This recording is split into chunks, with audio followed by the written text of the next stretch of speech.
वलीबा bank account की तो आपने बात की है। अब मुझे आप बताएं कि बिज़नेस अगर किसी को करना हो तो उसके क्या स्टेप्स हैं, क्या तरीके हैं? देखिए यूएई इनहेरेंटली एक्सपेंसिव कंट्री है, ठीक है। Business ease of doing business तो बहुत अच्छी है, लेकिन है एक्सपेंसिव।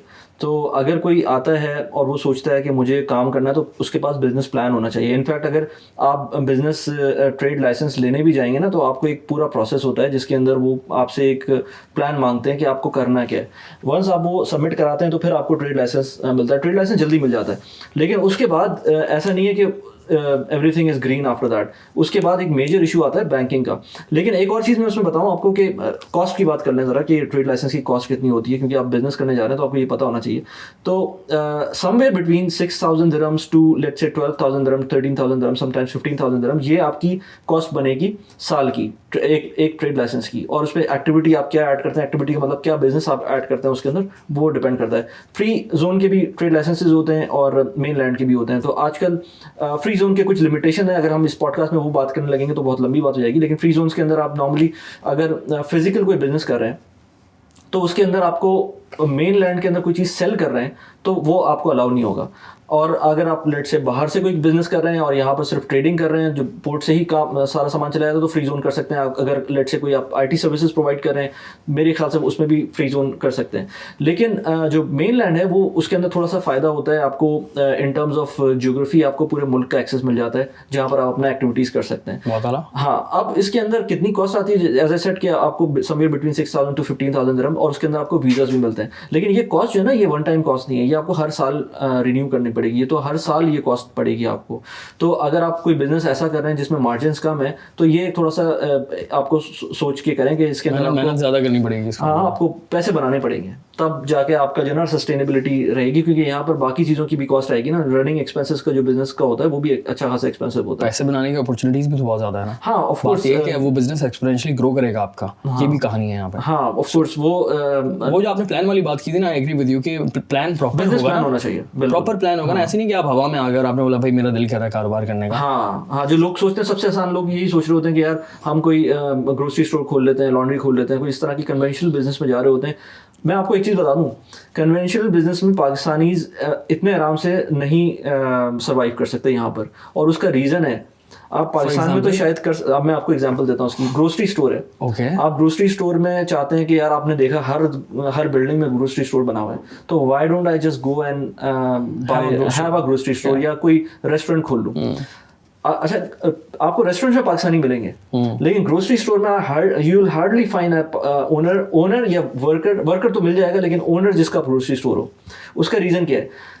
आप रेस्टोरेंट के अंदर तो एक आपके पास फैक्टर है कि आपके पास टेस्ट है। ऑफ कोर्स कोई और किसी और नेशनैलिटी का अगर आपको उस तरह की बिरयानी नहीं बना के देगा या लेट से नहारी नहीं बना के देगा, आपको वो पाकिस्तान का टेस्ट मिलेगा, और जो जैसा भी आप चला रहे होंगे उसके अंदर आपको कंपटीशन पाकिस्तानियों से होगा। लेकिन जो ग्रोसरी स्टोर है उसमें आपका कंपटीशन आएगा इंडियन से, उसमें आपका कंपटीशन आएगा लेट से इवन बंगाली से या नेपाली से। वहां पर आप नहीं compete कर सकते। जो हार्ड वर्क वो लोग करते हैं, अच्छा, आप नहीं कर सकते उसके अंदर, क्योंकि वो तो 2 दिरहम की चीज भी मांगेंगे ना तो वो मेरे गेट पे आ जाएगा, वो 2 दिरहम की चीज मुझे फ्री में। अच्छा, ये बात मैंने मानी के मुंह से भी सुनी थी, ये बात सच है क्या? हाँ, ये बात सही। दुबई में थोड़ा सा डिफरेंस है, लेकिन आप बाकी एमिरेट्स में देखिए, क्योंकि दुबई में कुछ कंपनीज ने, कुछ ग्रोसरी स्टोर्स ने अपने लिमिट्स लगाई हुई कि 10 दिरहम से ऊपर की चीज आप मांगे ऑर्डर करेंगे जब भी हम आपको देंगे, वरना वो भी कर देते हैं। मैं शारजा का रेजिडेंट हूँ तो मुझे पता है, मैं तो 5 दिरहम की रोटी मंगवाऊंगा तो वो भी आ जाएगी।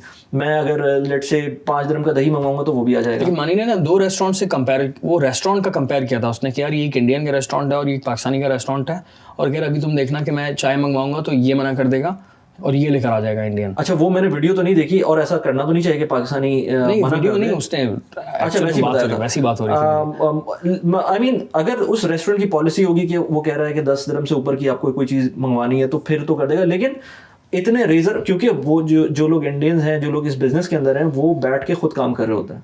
पाकिस्तानियों को वो काम करना शायद उनकी कभी कभी जो है वो अगेंस्ट द ईगो जा रहा होता है, तो वो मुश्किल हो जाता है। तो वो बंदे 24 आवर्स खुद ही काम कर रहे होते हैं, तो वो मुश्किल होता है उनसे कम्पीट करना। तो फ्रैंकली स्पीकिंग ये चीज़ नर्व्स का काम होता है। अगर फॉर एग्जाम्पल $50,000 हैं, डॉलर्स, ओके, $50,000 पाकिस्तानी 1.5 करोड़ रुपए हो गए ना। सो अगर $50,000 हैं तो दुबई में क्या बिजनेस किया जा सकता है? अब बिजनेस तो बहुत सारे हैं। आप छोटे छोटे बिजनेस भी कर सकते हैं और बड़ा काम भी कर सकते हैं जो कि स्केल अप हो जाए। अब डिपेंड करता है कि जो पैसे आप लेकर आ रहे हैं ये आप अकेले आ रहे हैं लेकर या अपनी फैमिली को भी मूव कर रहे हैं, अकेले लेकर। बिजनेस की बात कर रहा हूँ, सिंपल ना, फैमिली अपनी कुछ नहीं, खर्चे नहीं, बिजनेस कौन से कर सकते हैं? बिजनेस आपके अंदर आप जो कन्वेंशनल बिजनेसेस हैं, जैसे मैंने आपको बताया कि ग्रोसरी स्टोर है, रेस्टोरेंट है, आप ये सारी चीज़ें कर सकते हैं, लेकिन इसकी ड्यू डिलिजेंस, क्योंकि मैं कोई प्रोफेशनल तो हूँ नहीं, लेकिन इसकी ड्यू डिलिजेंस आपको खुद करनी पड़ेगी। इसके अलावा और बहुत सारे काम हैं जिसके अंदर आप लिमोजीन सर्विस आजकल बहुत कॉमन है, बहुत ज़्यादा फेमस भी है, लेकिन उसके अंदर भी जो है ना, देखें हर बिजनेस के अंदर ऐसा नहीं है कि मार्जिन आपको जो दिखाए जाते हैं वो नज़र आ जाए।